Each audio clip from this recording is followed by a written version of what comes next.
E assim nós começamos hoje. Amém? Deu para se cantar aí? Glória a Deus. Felipe? Ok. Então, glória a Deus. Abra comigo a sua Bíblia em Mateus, capítulo 21. Serginho, por favor, fica comigo. Mateus, capítulo 21. Às vezes algumas pessoas perguntam assim: pastor, por que você bota um teclado de fundo para dar um clima? Não, não é para dar um clima. É porque a palavra do Senhor fala em Salmo 144 que o Senhor, a minha rocha, é aquele que adestra as minhas mãos para a batalha e os meus dedos para a guerra. Então as mãos seguram a espada e os dedos tocam na harpa. Amém? E nisso aí a gente vai levando e a glória desce. Mateus capítulo 21, a partir do versículo 18. E eu prometo a vocês que eu não vou demorar. Amém? Vou falar só algumas coisas. Até algumas pessoas, a liderança que costuma brincar comigo, liderança dos jovens, fala assim: pastor, olha, nas próximas ministrações nós vamos ter que levantar uma plaquinha de tempo esgotado do Senhor, que a gente está aguentando mais. Mas eu prometo que eu vou ser bem rápido. Na verdade não vou falar nada novo, vou falar só algumas coisas para nós revisarmos a nossa vida. Amém? Mateus capítulo 21, a partir do versículo 18. Diz assim: ao amanhecer, quando retornava para a cidade, Jesus teve fome. Avistando uma figueira à beira da estrada, aproximou-se dela, porém nada encontrou, a não ser folhas. Então decretou-lhe: nunca mais se produza fruto em ti. E no mesmo instante a figueira ficou completamente seca. Só até aqui. Eu queria começar explicando para você algumas coisas. Primeiro eu queria contar para você bem rapidamente da onde Jesus estava vindo. Jesus tinha acabado de sair do templo em Jerusalém, aonde quando ele entrou no templo ele teve talvez uma das suas maiores decepções, onde quando ele entrou no templo, um lugar de adoração, um lugar de busca ao Senhor, ele encontrou ali alguns cambistas negociando, vendendo, ganhando dinheiro. Ele encontrou ali até mesmo os sacerdotes negociando com aquilo que era santo. Era costume naquela época, a corrupção já estava tão grande dentro da religião, que os sacerdotes eles faziam um acordo com os cambistas, de forma que se você fosse ofertar ao Senhor nos átrios e levasse o seu animal para ser sacrificado, quando chegasse na hora de apresentar ao sacerdote, ele falava para você que aquele animal não estava bom e obrigava você a comprar um animal que os cambistas ali do templo estavam vendendo. Era o visto sacerdotal. Então tinha um acordo com os cambistas, de forma que os cambistas lucravam, os sacerdotes lucravam, enfim, havia uma corrupção geral no templo. Jesus entra no templo, e aí é que está o problema, porque quando Jesus entra no templo, onde Jesus entra, ele sempre organiza todas as coisas. Quando ele entra lá, ele começa a expulsar aqueles cambistas. A gente pensa assim: nossa, Jesus ficou louco? Não. O Senhor é justiça, amém? E Ele é santo. E ele começa a expulsar aqueles cambistas, colocando todo mundo para fora. Ele fala uma frase, um versículo marcante. Ele fala assim: está escrito, a minha casa será chamado casa de oração. Ele põe todo mundo para fora, aquela cena toda que todo mundo já conhece. E eu imagino Jesus retornando agora um tanto frustrado. Foi para o templo, um lugar de adoração, encontrou essa cena. E agora diz a palavra do Senhor no versículo 18 que ele estava retornando para Betânia quando ele teve fome. E aí eu pergunto: fome de quê? Aí começa a nossa ministração. Jesus teve fome, não apenas fome de comida, mas ele teve fome daquilo que ele não encontrou dentro do templo. Ele teve fome de uma adoração verdadeira, porque em João 4:23 diz: vem a hora e já chegou que os verdadeiros adoradores adorarão ao Pai em espírito e em verdade. Quando Jesus sai do templo e encontra essa cena, o templo profanado, a religião profanada, ele tem fome.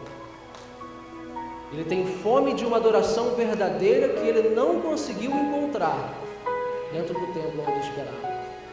E E aí no versículo 19 fala que ele encontrou uma figueira à beira do caminho. E quando ele se aproximou da figueira, esperando ter alguma coisa para ele comer, não tinha nada a não ser folhas. Guarda isso no teu coração. E daí diz a palavra do Senhor que ele amaldiçoou a figueira, e a figueira no mesmo instante secou. E aí na primeira vez que eu li isso, eu perguntei assim, por que o Senhor foi tão cruel com essa figueira? Amaldiçoou e ela secou. E daí veio o entendimento. Aquela figueira não foi amaldiçoada porque não tinha fruto. Aquela figueira foi amaldiçoada porque o tempo dela já tinha passado e ela não tinha dado fruto. Uma coisa é uma figueira nova que não tem fruto. Outra coisa é uma figueira velha que não dá fruto. Acompanha comigo. Versículo 19. Avistando uma figueira à beira da estrada, aproximou-se dela, porém nada encontrou, a não ser folhas. Então decretou-lhe: nunca mais se produza fruto em ti. 2000 anos se passaram, em que o Senhor, mais ou menos 2000 anos, em que ele teve esse episódio com ele. E hoje nós estamos mais ou menos no mesmo cenário. Um cenário onde a corrupção tomou conta, onde nós não podemos confiar no governo, porque o governo está corrompido. Até mesmo dentro do que se diz religião, existe hoje corrupção. Pessoas que infelizmente negociam com a unção, com a glória, que vendem o Evangelho e que frustram não, desamparam, talvez entristeçam o coração do Senhor. Só que o Senhor continua com fome. E mais uma vez ele se aproxima da figueira para ver o que ela tem de apresentar. A figueira, nesse caso hoje que eu quero tratar com você, a figueira sou eu, a figueira é você. E Jesus se aproxima de você para ver se tem alguma coisa para alimentar a fome de justiça dele. A palavra do Senhor diz: bem-aventurados que têm fome e sede de justiça, porque eles serão fartos. E se depender de você, você alimenta Jesus ou deixa ele morrer de fome? É mais ou menos por aí que nós vamos entrar nessa noite. Não vou me demorar. Amém? Daí isso me levou a pensar, e é nisso que nós vamos trabalhar. E se eu fosse colocar algum título, alguma coisa assim, nessa ministração, seria: o que nos impede de frutificar? O que nos impede de gerar frutos? A primeira coisa que eu observo nessa figueira, que Jesus se aproximou, nela só tinha folhas.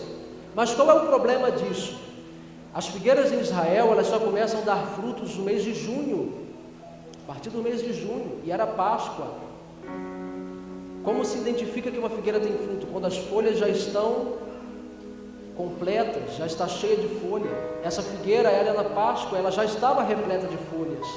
Então, conclui-se que se você se aproximar vai ter frutos, mas não foi o que Jesus encontrou. O que nós podemos entender com isso? Que aquela figueira já tinha passado do tempo de dar frutos e não frutificou. E a primeira coisa que eu entendo quando eu vou ver a respeito de folhas de figueira, e a primeira coisa que nos impede de frutificar dentro da casa do Senhor, chama-se pecado. Sabe por que pecado? Vou te explicar melhor. Quando o Senhor falou no versículo 19, eu até grifei: nada encontrou a não ser folhas. Eu acredito que foi mais um sentimento de tristeza de Jesus, porque lembrou ele um caso muito antigo. Sabe que caso? Vou te contar. Lá na criação, quando o Senhor criou o homem e a mulher, criou tudo bonitinho, tudo perfeito para ele deu uma ordem: olha, Adão, você pode comer de tudo, pode fazer tudo nesse negócio aí que eu te dei, mas você não pode comer do fruto da árvore do conhecimento, do bem e do mal.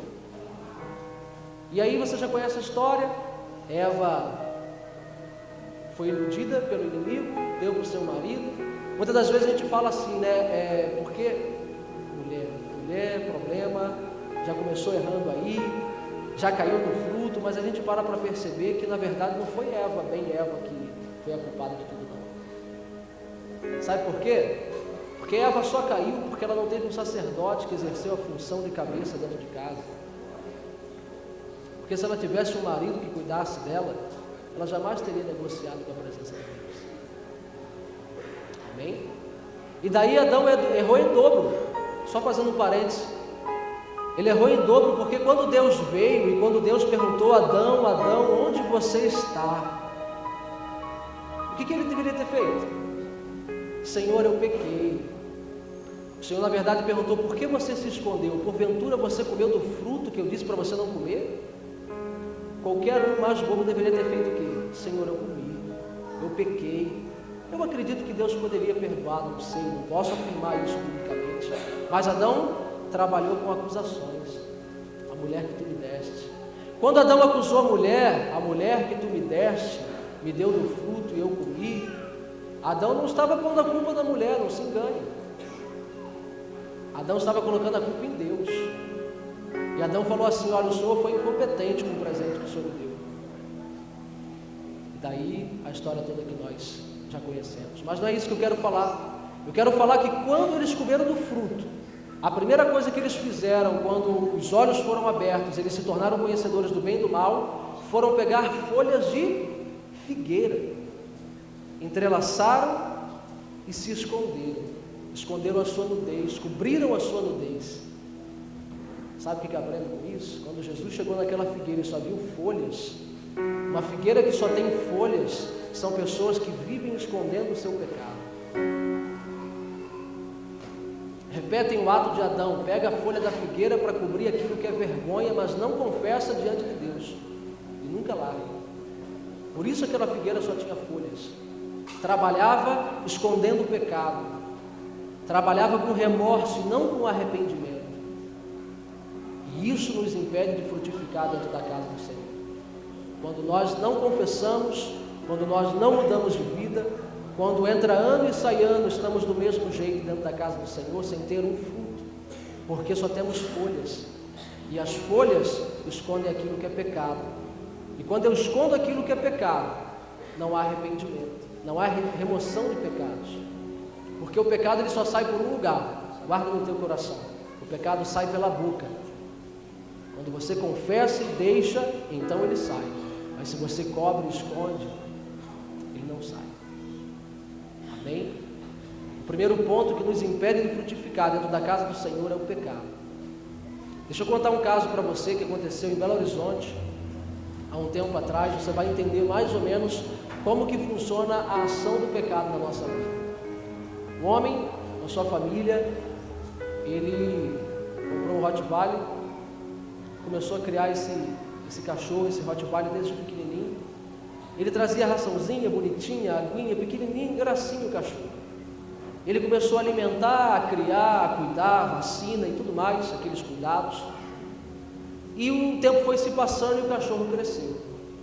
Só que num belo dia, quando a família estava em casa, distraída, isso foi notícia que saiu nos jornais, um belo dia num determinado momento, ele se assustou com a cena do Rottweiler estraçalhando a filhinha dele de 4 anos de idade. E daí acabou a família, né? Acabou a alegria do coração daquele pai. E os relatos que dizem daquela ocasião, de quando houve o velório, que ele urrava, ele gritava desesperadamente pelo que tinha acontecido. E a frase que ficou é: eu alimentei aquilo que destruiu a minha vida. E é assim que o pecado age nas nossas vidas. A gente brinca, alimenta, dá comida, dá água, hidrata, dá vacina, sai do culto, chega em casa, liga a televisão, pecadinho, e ele vem correndo. Só que um belo dia a gente pode acordar e o pecado estraçalhar aquilo que é a nossa vida. Esse é o perigo. Pastor, mas há tanto tempo que eu estou nessa vida, nesse pecado, e nada acontece, não acontece porque é a misericórdia de Deus. Mas não espera o juízo chegar. Amém? Glória a Deus por isso. Pecado nos impede de frutificar na casa e na presença do Senhor. Mas o que é pecado? Tudo aquilo que ofende que é contra a palavra de Deus. Eu não sou um ditador, nem um juiz, nem um advogado para ficar aqui acusando, falando, ó, isso é pecado, aquilo não é. Pecado, basta nós conhecermos a palavra do Senhor e alinhar a nossa vida.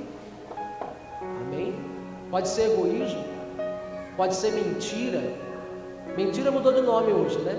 Hoje não é mais mentira, é Miguel. Crente miguezeiro. Entende? Crente miguezeiro. Fulano, por que você não foi no culto? Rapaz, estava na dor de cabeça. Não sei o que aconteceu, na hora do culto me deu dor de cabeça, eu tive que ficar em casa. Fulano, por que você não foi na célula? Ah, rapaz, sabe aquela prima da minha tia lá de não sei da onde? Pois é, morreu. Crente miguezeiro. Sempre tem uma desculpa para não frutificar. Não sei o que pode ser pecado hoje para você, cada um sabe aonde o calo aperta. Amém? Cada um sabe aonde cai. Uma vez, quando aconteceu um caso com Eliseu, os caras estavam trabalhando e de repente o machado caiu no rio, afundou, e depois Eliseu foi usado para poder fazer o machado flutuar. Mas a primeira coisa que Eliseu perguntou para aquelas pessoas foi aonde o machado caiu. Todo mundo sabe aonde caiu. Todo mundo sabe aonde afundou. Basta voltar aonde caiu e recomeçar. Não existe mistério, não existe fórmula mágica. A palavra do Senhor diz em 1 João 1,8: aquele que disser que não tem pecado, a verdade não está em vós. Mas aquele que confessa os seus pecados e os deixa, ele é fiel e justo para perdoar os pecados e justificar de toda a injustiça. Aleluia. Agora eu quero te ensinar uma coisa que você nunca mais vai esquecer. Eu costumo usar uns negócios diferentes na ministração, costumo fazer umas coisas diferentes, não liga não, é simplesmente para que você nunca mais esqueça. Eu vou te ensinar isso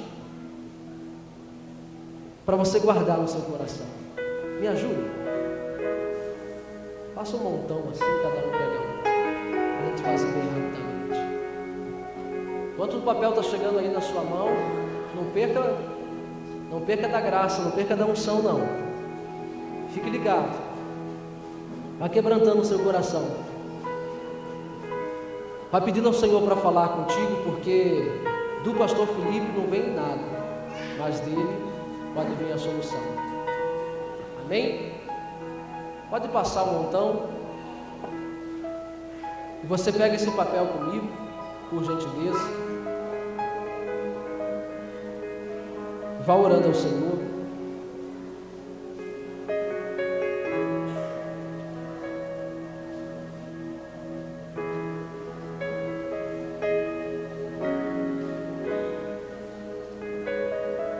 Todos pegaram? Ainda não, né? Pode passar um bolinho para todo mundo. Quem vai passando para trás, vai passando para trás, para a gente ganhar tempo.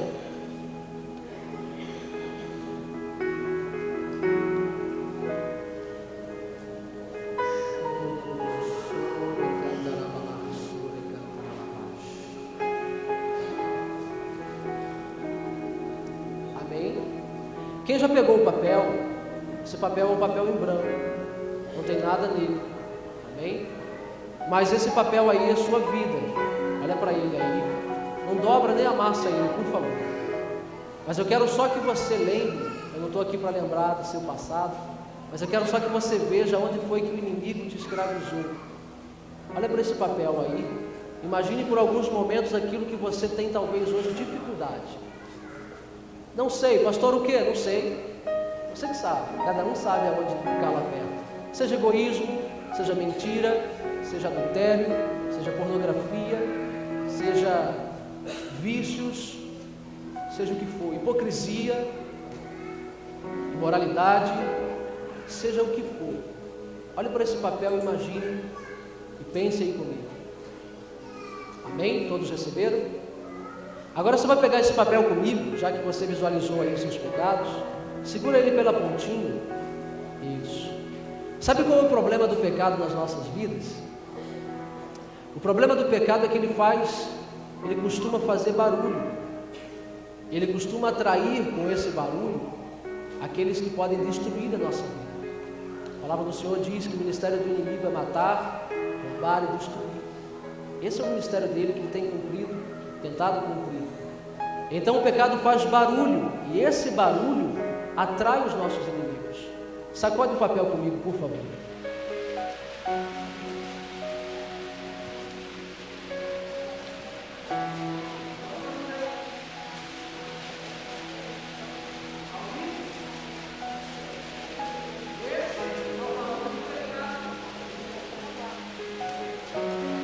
Esse é o barulho que o pecado faz na nossa vida.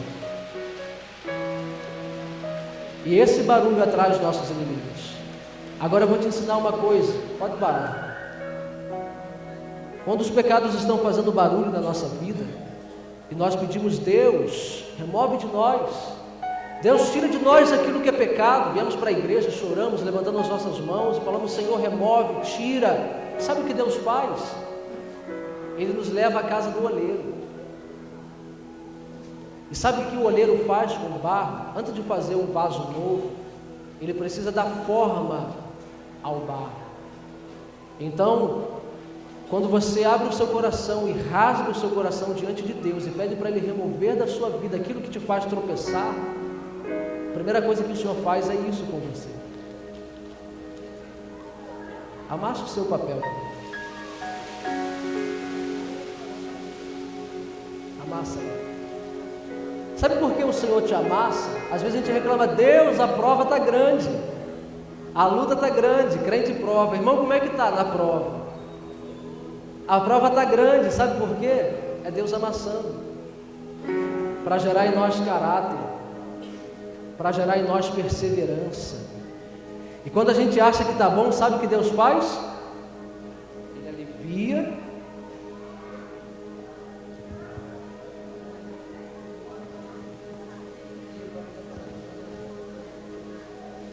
E amassa de novo. Faça isso comigo. E amassa de novo. E amassa de novo. E amassa de novo. E amassa de novo. Aperta. Agora, sabe qual é o bom de Deus amassar e de Deus apertar? Sabe o que acontece quando o oleiro dá forma ao barro? Quando o oleiro coloca as suas mãos no barro, ele transfere as suas digitais para o barro. Quando ele amassa, enquanto o Pai está amassando, ele está transferindo do seu DNA para o barro. Ele está gerando Cristo dentro de nós. Nós só percebemos o aperto, o amasso, os momentos de dificuldade. Mas na verdade é Deus gerando Cristo dentro de nós. Na verdade é Deus gerando o DNA dele, as digitais dele nas nossas vidas. Então não reclame do amasso. Se está doendo, se está amassando, se está apertando, é porque Deus está transferindo para você as digitais dele, as mãos dele em contato com você. Isso é carinho de Deus, isso é paternidade de Deus. Sabe qual é o melhor disso tudo? Para que você entenda, sabe qual é o melhor disso tudo? Depois de que o Senhor consegue transferir as digitais, o caráter dele para você, depois que o tempo do aperto, do amasso de Deus passa, sabe o que acontece com a sua vida? Sabe aquele barulho do pecado na sua vida? Abra o papel comigo.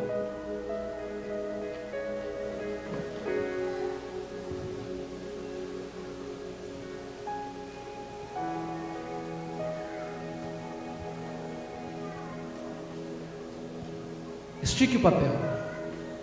Eu vou te pedir um favor. Faça barulho.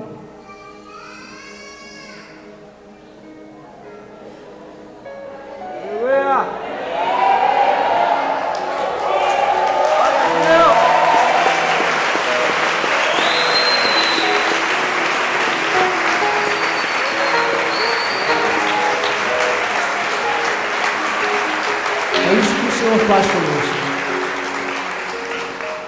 O tempo do aperto é necessário para que o barulho do pecado cesse. Depois que não faz mais barulho, meu irmão, aí você explode. Não reclame do amasso. Também não faça barulho. Permita Deus amassar. Amém? Sabe de uma coisa? Desiste logo que dói menos. Entrega logo que dói menos. Se ele tiver que arrancar, dói mais. Agora, quando você fala, Senhor, eu me entrego em tuas mãos para que o Senhor faça de mim um vaso segundo o teu querer, aí o processo é rápido. Amém? É você, eu e você que definimos o processo de Deus. A primeira coisa que nos impede então de frutificar dentro da casa do Senhor é o glória a Deus. Amém? A segunda coisa que eu aprendo com a figueira, que nos impede de frutificar dentro da casa do Senhor, é por não saber quem eu sou. Pastor, como assim? A palavra do Senhor diz em Lucas 6,44 que pelos frutos nós podemos conhecer a... Agora deixa eu te perguntar uma coisa, qual a característica, o que dá identidade a uma árvore? O que faz dela uma árvore tal? É o seu? Se ela não tiver fruto, não tem identidade, não sabe quem é, e isso nos impede de frutificar. Quando eu não sei quem eu sou dentro da casa do Senhor, logo vem o desânimo, e desânimo é uma das coisas que mais para crente. Na verdade, o desânimo só pode parar, guarda isso no teu coração, o desânimo só pode parar crente parado. O desânimo só pode parar crente que está parado. Daí vem o desânimo e muitas das vezes não conseguimos levantar de novo. Quando eu não sei quem eu sou em Cristo, quando eu não sei a minha identidade no Senhor, o desânimo vem e isso me impede de frutificar do Senhor, isso me impede de crescer. Daí você para e pergunta para o irmão, como é que você está? Está tudo bem? Vamos ganhar aulas, vamos evangelizar vassouras, a rádio voltou, tem aí culto das mulheres, tem aí culto dos casais, tem aí a festa dos estados, vamos? Irmão, não, eu estou tão desanimado, eu acho que Deus não fala mais comigo, eu acho que eu perdi a visão, eu não sei o que está acontecendo, por não conhecer quem nós somos na presença do Senhor. Quando nós sabemos que nós somos filhos e saber a nossa posição no corpo de Cristo, então todas as coisas fluem. E não saber quem eu sou, como aquela figueira que não tinha fruto, e por não ter fruto, não é possível conhecer a árvore, ela estava em crise. Amém? Então, pastor, o que eu faço? Descubra quem você é em Deus. Descubra qual é a sua função. Descubra para que Deus te chamou. Tem pessoas que desanimam e falam assim, desanimam de crescer. Falam assim, poxa, o que eu vou fazer nessa igreja? O louvor já está cheio, já tem bastante, já tem Kaique, já tem Serginho, já tem muito pastor nessa igreja, já tem muito evangelista, muito profeta. Cara, aquilo que Deus tem para a sua vida, ninguém mais vai ser a não ser você. Agora, lógico, o chamado, ele é feito a você, mas ele não pode parar em você. A obra não pode parar em você. Se eu me recusar a responder aquilo que Deus tem para a minha vida, então ele vai ter que levantar outro, porque a obra não pode parar. Amém? Não saber quem eu sou em Cristo me impede de frutificar. Quando eu não sei quem eu sou em Cristo, daí tem algumas características na vida dessas pessoas. Por exemplo, um crente que frutifica, vou te dar um exemplo, se arruma, não vê a hora de chegar no culto, fala assim, meu Deus do céu, é hoje que a tampa da chaleira voa, vou para o culto, vou louvar o Senhor, chega aqui no culto, já louva o Senhor com o coração aberto, coração alegre, na hora do louvor se derrama, busca o Senhor.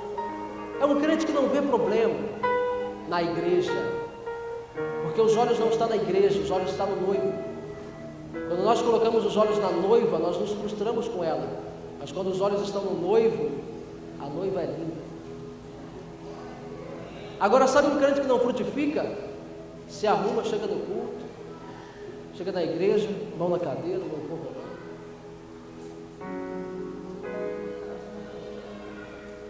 Depois dos comentários, viu como a Ana desafinou hoje? Nem ouviu. Viu como o Serginho errou? Viu como o louvor foi ruim? Não gostei daquele louvor. Acho que aquele louvor foi ruim. Você viu o líder fulano de tal? Eu acho que se eu tivesse a minha célula, não conduziria a minha célula assim. Você viu o pastor falando de tal? Começa a pôr problema em tudo e em todos, mas ele mesmo não faz nada. Pessoas que não dão fruto, geralmente são aquelas que entram na igreja e se conformam em vir para a igreja quarta e domingo e achar que está bom.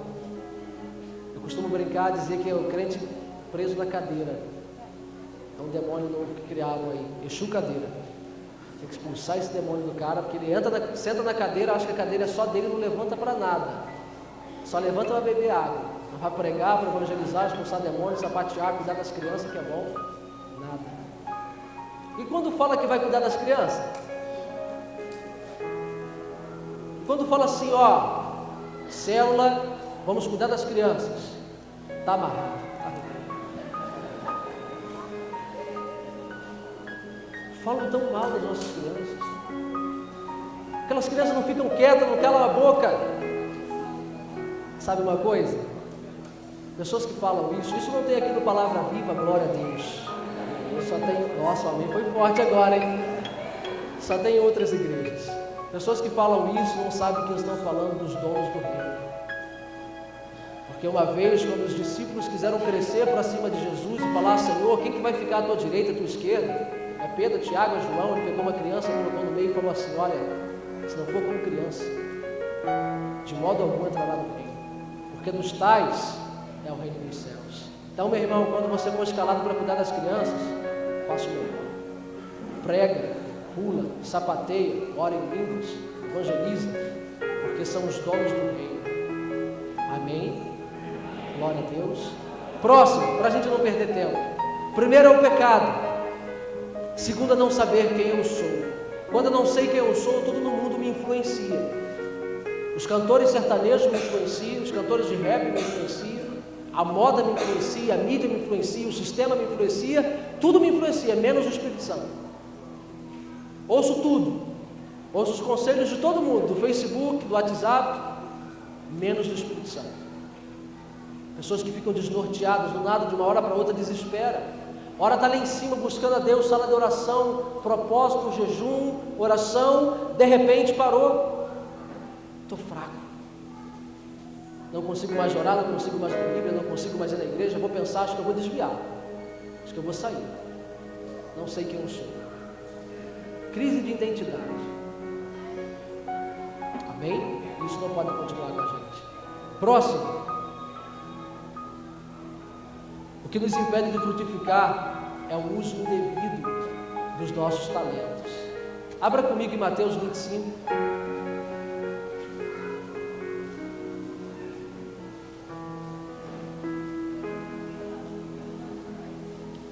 Mateus capítulo 25.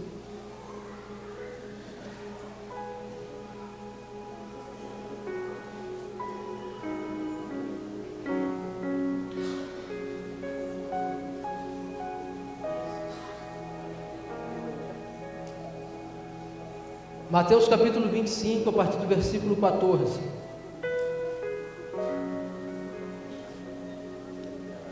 Diz assim: digo também que o reino está como um senhor que ao sair de viagem convocou seus servos e confiou-lhes os seus bens. A um deu 5 talentos, a outro 2 e a outro 1 talento, a cada um conforme a sua capacidade pessoal. E em seguida partiu de viagem. O que havia recebido 5 talentos saiu imediatamente, investiu e ganhou mais 5. Da mesma forma, o que recebera 2 talentos ganhou outros 2. Entretanto, o que tinha recebido 1 talento afastou-se, cavou um buraco na terra e escondeu o dinheiro que o seu senhor havia confiado aos seus cuidados. Após um longo tempo, retornou o senhor daqueles servos e foi acertar contas com eles. Então o servo que recebera 5 talentos se aproximou do seu senhor e lhe entregou mais 5 talentos, informando: o senhor me confiou 5 talentos, eis aqui mais 5 talentos que ganhei. Respondeu-lhe o senhor: muito bem, servo bom e fiel, foste fiel no pouco, muito confiarei em tuas mãos para administrar. Entra e participa da alegria do teu Senhor. Versículo 22. Assim também aproximou-se o que recebera 2 talentos e relatou: Senhor, 2 talentos me confiaste, trago-lhe mais 2 talentos que ganhei. O Senhor lhe disse: muito bem, servo bom e fiel. Foste fiel do pouco, muito confiarei em tuas mãos para administrar. Entra e participa da alegria do teu Senhor. Versículo 24. Chegando finalmente o que tinha recebido apenas 1 talento, explicou: Senhor, eu te conheço. Sei que és um homem severo, que colhe onde não plantou e ajunta onde não semeou. Por isso tive receio e escondi no chão o teu talento. Aqui está, toma de volta o que te pertence. Sentenciou-lhe, porém, o Senhor: servo mau e negligente. Sabias que colho onde não plantei e ajunto onde não semeei. Então por isso ao menos devias ter investido o meu talento com os banqueiros, para que quando eu retornasse, o recebesse de volta mais os juros. Sendo assim, tirai dele o talento que lhe confiei e dai ao servo que agora está com 10 talentos. Pois a quem tem, mais lhe será confiado, e possuirá em abundância. Mas a quem não tem, até o que tem lhe será tirado. Quanto ao servo inútil, lançai-o para fora, as trevas, ali haverá muito pranto e ranger de dentes. Amém? Só até aqui. Para finalizarmos, uma das coisas que nos impede de frutificar é o uso indevido do nosso talento. A primeira coisa que eu aprendo, no versículo 18: entretanto que tinha recebido 1 talento, afastou-se, cavou um buraco na terra e escondeu o dinheiro que o Senhor havia confiado aos seus cuidados. A primeira coisa que essa pessoa que recebeu 1 talento fez foi se afastar. Geralmente, figueira que não frutifica é aquela pessoa que sempre está afastada, sempre anda afastado, sempre anda longe do culto. E daí, irmão, vamos caminhar junto? Evangelismo, culto, célula? Quero não. Acho que isso aí, não sei para que a pastora, o apóstolo, a pastora fica inventando essas coisas. Eu acho isso perca de tempo. Eu acho isso uma brincadeira, uma palhaçada. Não precisa disso, é só vir aqui no culto domingo, sentar e receber a palavra. Se afasta. Segunda coisa que a figueira que não produz fruto faz é esconder o seu talento. A pessoa se afastou, cavou um buraco e escondeu o seu talento. Sabe uma coisa? Nós só escondemos uma coisa que nós ou temos vergonha dela, ou nós somos egoístas. Só por essas 2 coisas que nós escondemos. Ou uma coisa que nós temos vergonha de ter e de ser, ou porque eu não quero compartilhar com ninguém. Todas as 2 nos impedem de frutificar. O que você tem hoje para frutificar? O que eu tenho para frutificar? Eu não prego, eu não canto, eu não toco.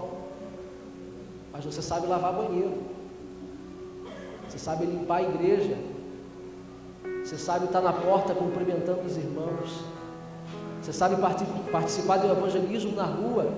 Alguma coisa cada um de nós sabemos fazer.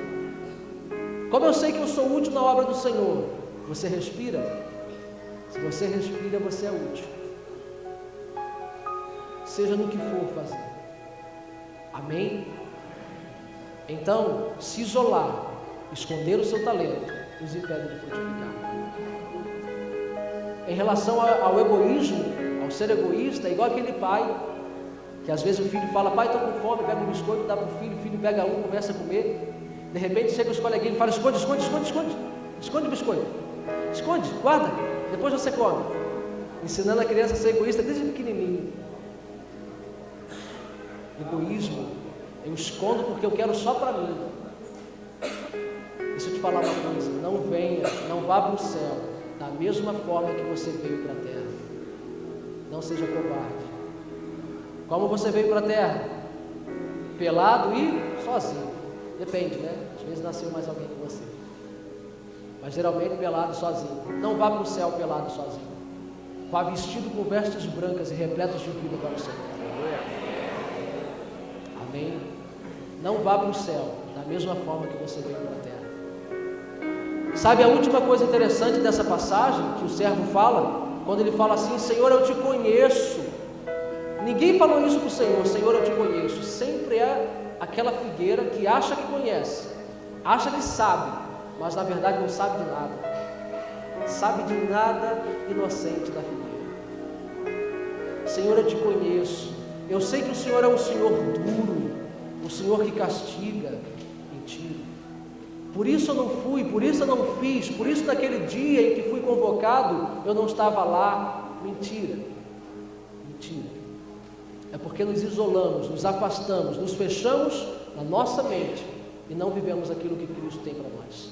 E no final o Senhor fala assim: servo, se você sabia disso, por que você não entregou o dinheiro para os banqueiros? Para que pelo menos quando eu voltar eu tenha juros.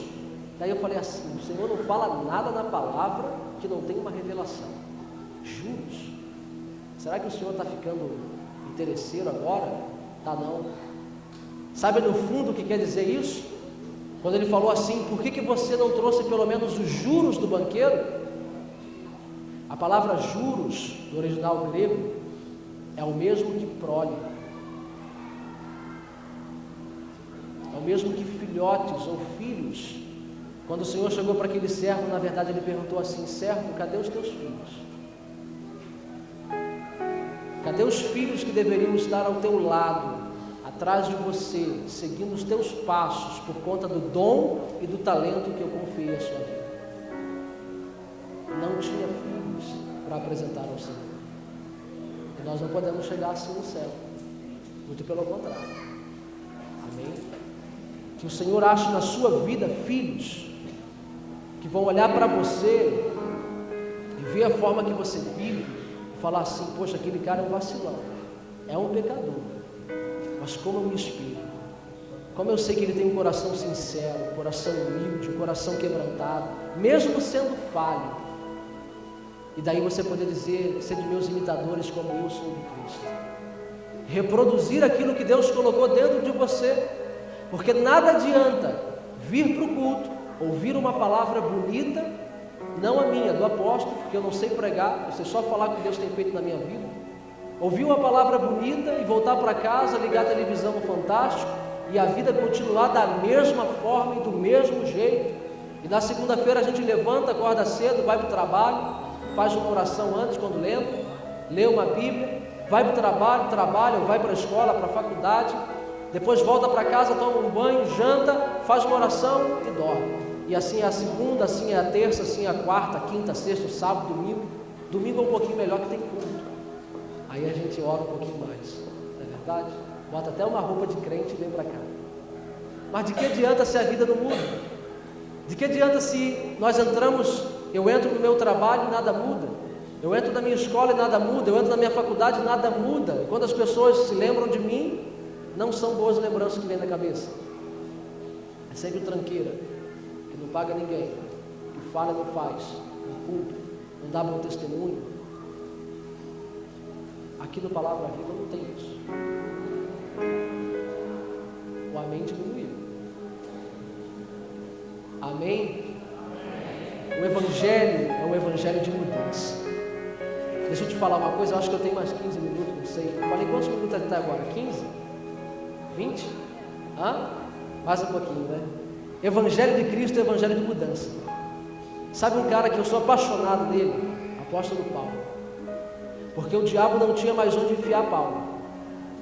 Se o diabo mandasse Paulo para a prisão, ele convertia todo mundo. Se o diabo mandasse Paulo para outra cidade, ele convertia a cidade.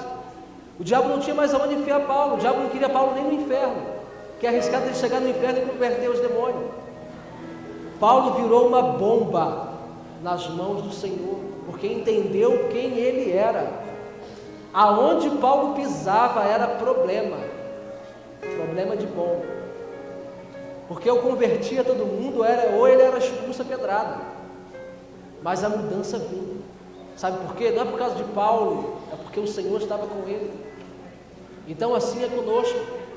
Aonde nós entrarmos, mudança tem que ter, tem que haver ali. Pessoas têm que ser curadas. Não sou eu que tenho que me humilhar e pedir migalhas e conselhos para ímpios. Ei, a solução está comigo. O Senhor está comigo. É da minha vida que tem que partir a solução. O milagre está dentro de mim. Amém? Agora outra coisa. O evangelho religioso deforma. Muitas das vezes o que nós vemos são pessoas entrando dentro das igrejas pedindo uma bênção. Uma bênção. Eu quero uma bênção, eu quero um carro, eu quero uma casa, eu quero conta paga, eu quero minha mãe curada, eu quero, enfim, seja o que for, uma bênção. Mas não busca face, por isso não tem transformação.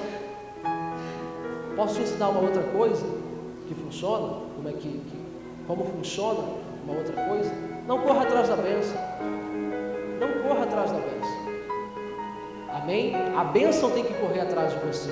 Vou te explicar melhor como funciona isso.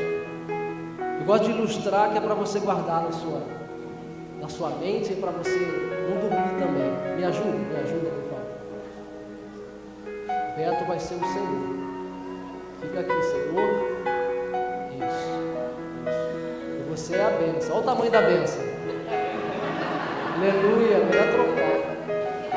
Não, fica para lá. Quero uma bênção. Fica para lá. Pronto. A bênção aumentou. Glória a Deus. Então, o Senhor está aqui. Amém? E sou eu. Que quero a bênção. Só que muitas das vezes nós não entendemos um macete no reino espiritual. A palavra do Senhor fala que as bênçãos ela e me alcançará. Não é isso que a palavra do Senhor fala? Então, se eu inverter o papel, o Senhor está lá e a bênção aqui. Eu vou ficar correndo que nem corre bênção. Vai para lá, anda para lá, bênção. Vou ficar correndo que nem um maluco atrás da bênção e nunca vou alcançar a bênção. Nunca. Agora preste atenção, volte para lá a bênção. Se eu coloco a bênção no lugar dela e eu no meu lugar, quando eu andar a bênção anda atrás de mim, tá? E eu coloco no meu lugar e busco o Senhor, quando eu achar o Senhor, a bênção vai logo chegar. Aleluia! Você pode aplaudir o Senhor por isso?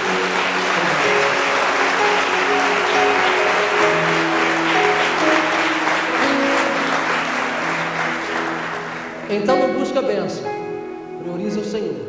E a bênção, essa aí, se vira e te pega. Se ela não te pegar, tadinha dela. Amém? A bênção é obrigada a te pegar. Glória a Deus. E para finalizar, só mais uma coisa. Não, é sério mesmo, agora é para acabar.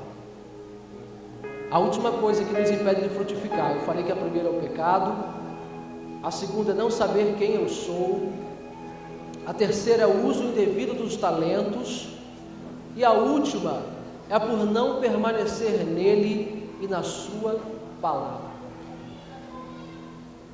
Abra comigo em João capítulo 15. João capítulo 15.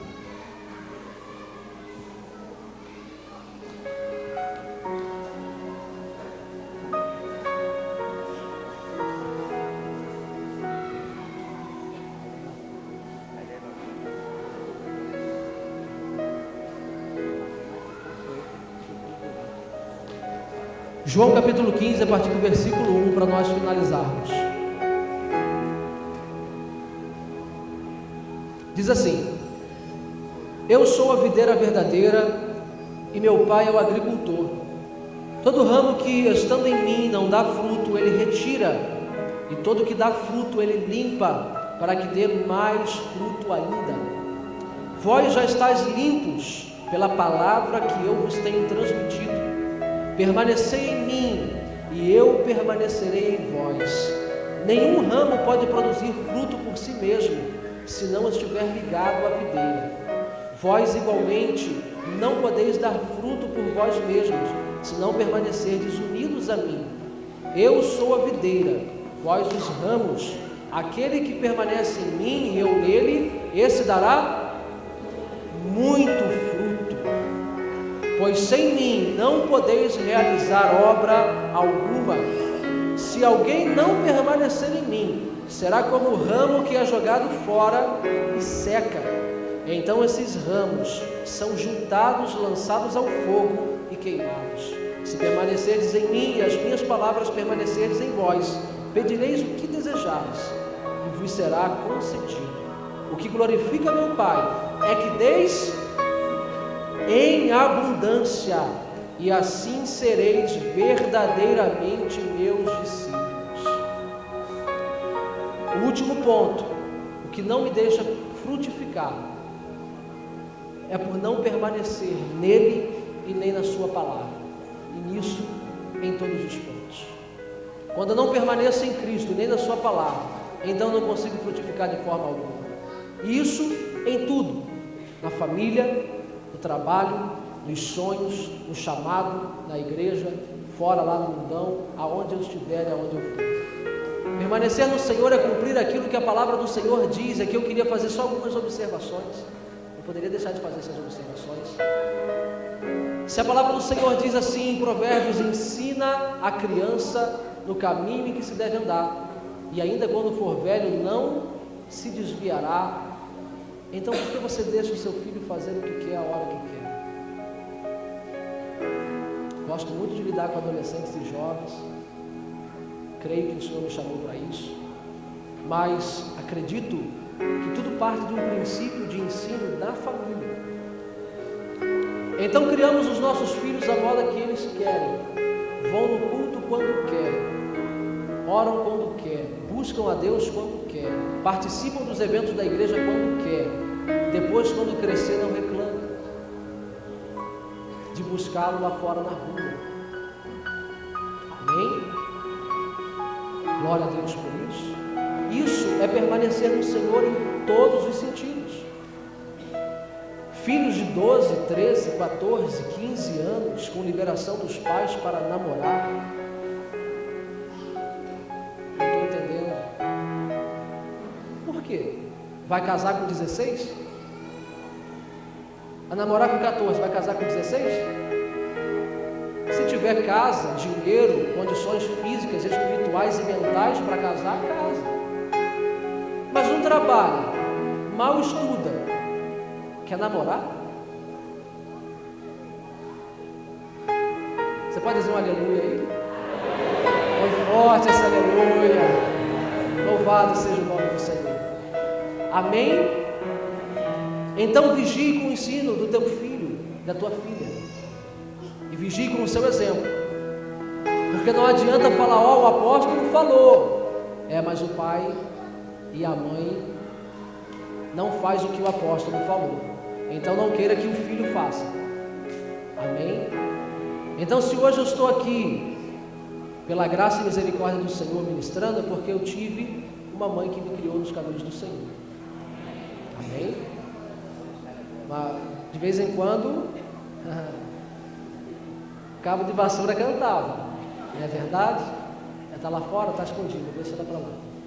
Cabo de vassoura cantava, mas eu estou aqui.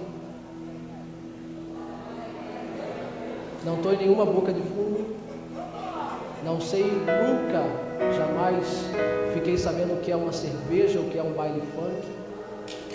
Eu estou aqui para ministrar a palavra do Senhor. Por quê, pastor? Por você? Não. Pela graça do Senhor e pelo ensinamento que eu tive dentro de casa. De às vezes falar assim: mãe, não quero ir no culto hoje, quero ficar em casa fazendo nada. Ai, pra quê? Ia, dormia. Eu me lembro no culto da igrejinha lá, como é que era o nome do lugar? Firmados na Rocha, onde era firmado na Rocha, lá na igrejinha.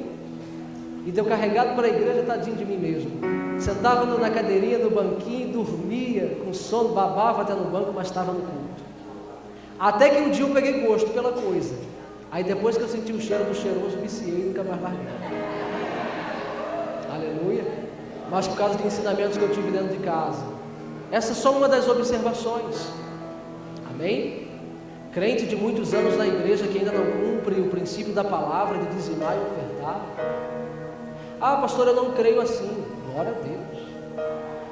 Ah, pastor, não tem base no Novo Testamento para dízimo. Eu vivo o Novo Testamento. Tem os crentes miguezeiros assim, entendeu? Realmente, sei nem se eu posso falar isso, não tem base no Novo Testamento para dízimo. Porque a base do Novo Testamento não é de dízimo. A base do Novo Testamento é da viúva pobre. Deu tudo o que tinha. Então, se você quiser dar o seu salário todo, fique à vontade. Na verdade, deveria ser assim. O dízimo é para que prove você a sua fidelidade com Deus. É tudo. É o carro, é a casa, é a roupa, é o salário, é tudo. Deixa eu falar de carro. Deus, crente fica a vida inteira orando, pedindo ao Senhor um carro. Deus me dá um carro. Quando Deus dá o carro, não dá carona para um irmão. Deus revelou aí, não revelou não? Aleluia! Essa pegou na veia. Dá carona para um irmão. Não é capaz de passar, Bibi. Passa, Senhor, irmão. Aí o crente está do lado de fora, miserável. Mentira, não fala miserável não, mentira. Amém, irmão? Ora pela bênção, mas compartilha a bênção. É tudo, não é dízimo não. Dá carona para o irmão. Quando você vê o pobrezinho do crente vindo a pé para cá, dá carona para ele. Agora o irmão também que pega carona sempre com o dono do carro, ajuda na gasolina de vez em quando.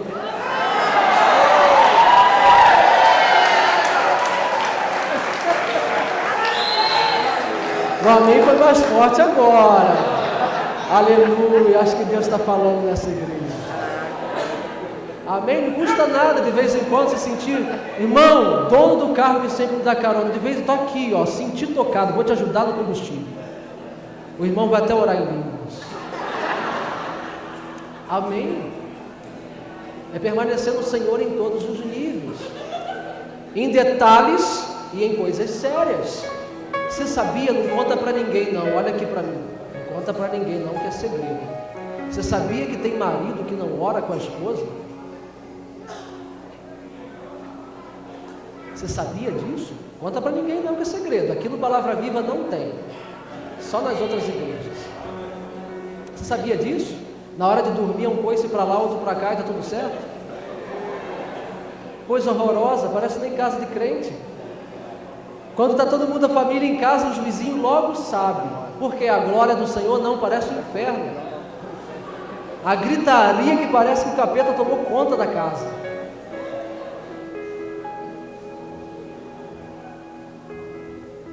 Você está rindo, mas de vez em quando você já pegou isso, né?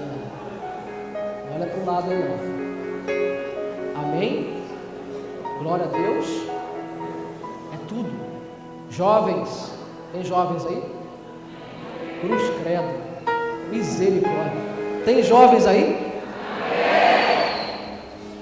Jovem dentro da igreja, parado, sem ser útil na obra, não faz isso não. Jovem precisa ser útil na obra, porque senão o desânimo logo vem. Eu falo por experiência própria. Amém? Não se conforme em ficar sentado nessa cadeira. Levante. Aqui eu vou começar a profetizar, né? Porque tem alguns líderes que às vezes a gente ouve assim, nossa, tá trabalhoso na minha célula, porque às vezes é complicado, né?